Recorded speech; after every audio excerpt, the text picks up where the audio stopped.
Welcome to episode 11 of Going Walkabout, 5 perfect days in Mexico City. We had both been to Mexico City before, me as a child and Kiwi in the 80s. As we are living in the Baja, we thought it would be good to go walk about there for a few days as it's so close. Mexico City was founded by the Aztecs in 1325 in the middle of Lake Tenochtitlan, and now a modern bustling metropolis of over 20 million people. They came here because an eagle landed in the lake with a snake in its mouth. Now we've got Polanco, Condesa, Roma, all of which we'll explore in this next episode. In this episode, we'll be doing a self-guided tour of the Anthropology Museum, a walking food tour in Polanco, a bike tour in COYOCAN, another self-guided tour of the Sumaya Museum, and lastly, historical downtown Mexico City. Buckle up for a great ride.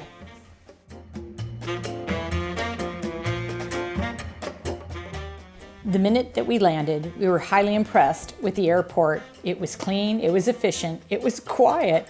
We were picked up at the airport and taken to our boutique hotel in Polanco called the Orchid House, which was a gorgeous 10-room hotel in the heart of Polanco.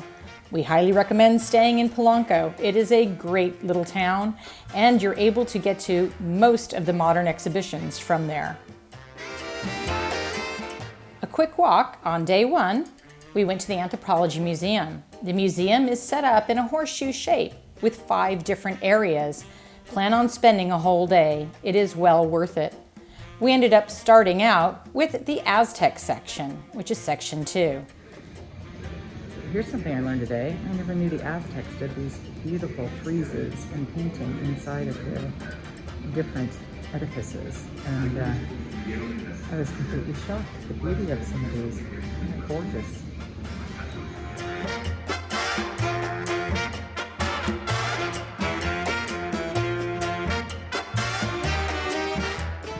Again, call me crazy, stupid, or illiterate, but I didn't realize they did these fabrics, and these fabrics are amazing.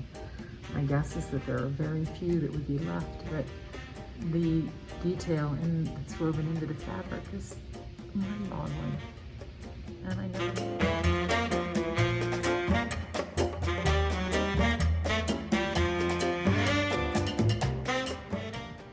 Yeah, so this is a great example of how the rich people in the Maya society would bind their heads to elongate their skulls because they felt it gave them a bigger brain.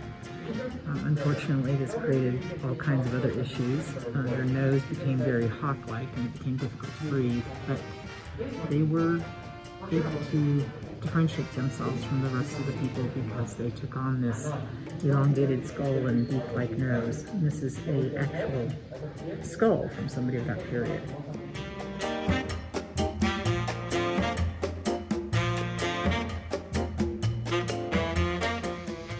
I always thought the fantastical animal thing was sort of a new thing in Mexico, but it's not. This goes back to 600 AD, so not new at all.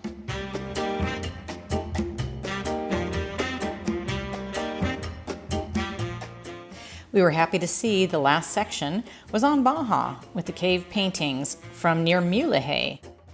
As you leave the Archeology Museum, you'll want to stop by Chapultepec Gardens, which is adjacent. If you hear the flute and drums, that would be the men from Veracruz swinging down a 75-foot pole for their ancient fertility rites. Oh my God, they're almost here, these poor things. They've got all the blood rushed to their head.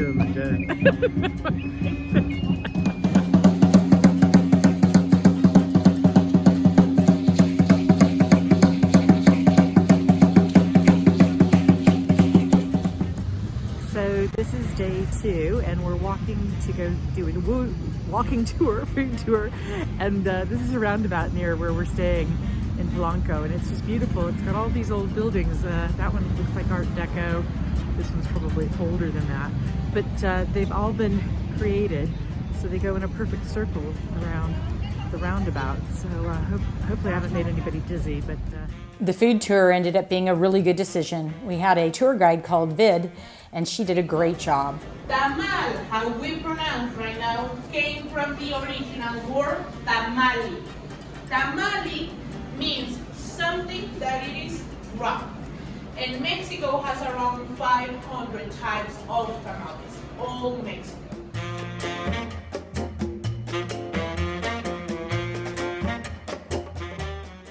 The tour through Polanco was incredibly informative.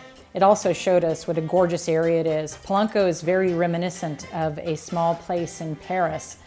It has all the same things as far as beautiful parks, beautiful eateries, and lots of lovely people. That doesn't have chicken. Here we're looking for the broth, a really nice tomato broth. Tortilla strips, cream, Oaxaca cheese, that is the cheese that it is doing these long strips, avocado pieces, and just a really nice seasoning broth. It's comfort food for us when you are sick, when you start to getting flu, like a chicken noodle soup.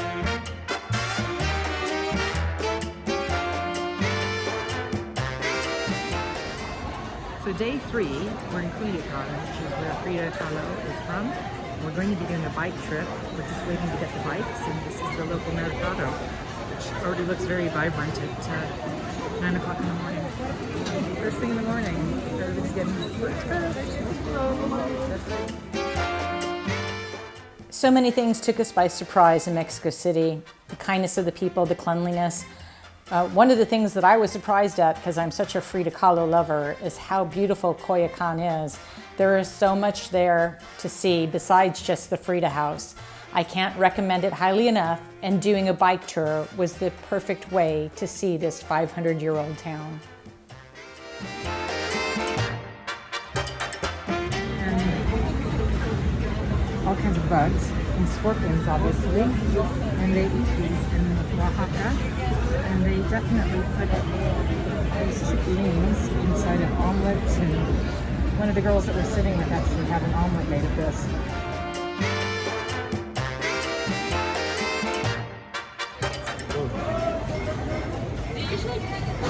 You can't. Not bad. No. Not bad, right? Yeah.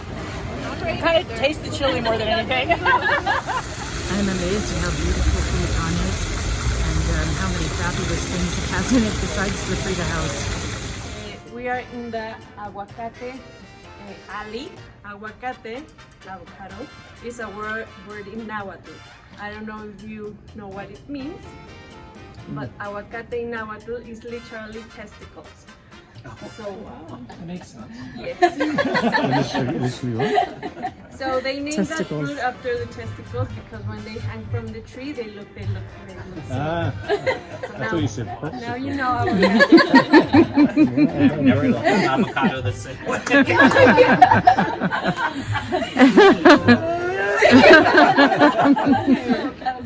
Mine don't look anything like that. Bigger.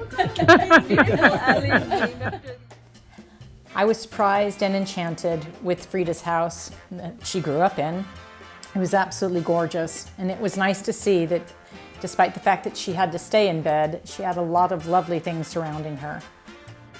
The house itself is in kind of a U shape and it goes on for several rooms, but the gardens really are breathtaking. One of the biggest surprises of the trip was visiting the Sumaya Museum, built by Carlos Slim to honor his wife who had passed away. His son-in-law is actually the one that designed the museum. Carlos vowed to never remarry due to his love for Sumaya.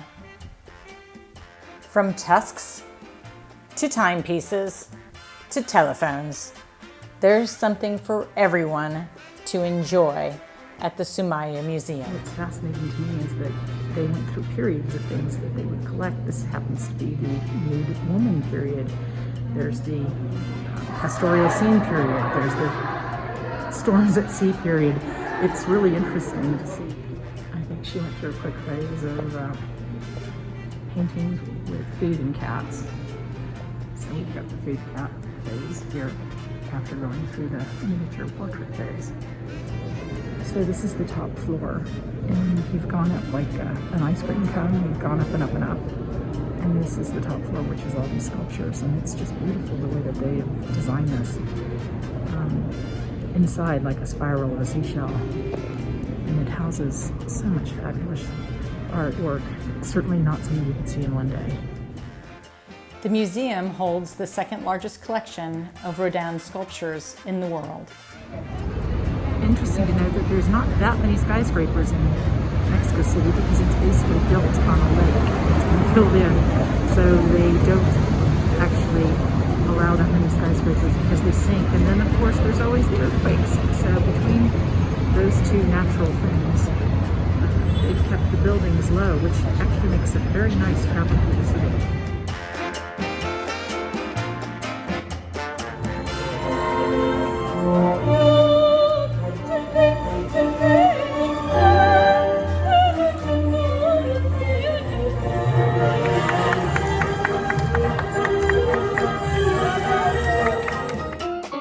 So much to see and do in historical downtown. Stop at the Grand Hotel Ciudad de Mexico if you want to see where 007 Spectre was filmed. So this is an old house converted into a department store, and they made the central plaza for the old house into a beautiful place for people to have lunch. And be gorgeous.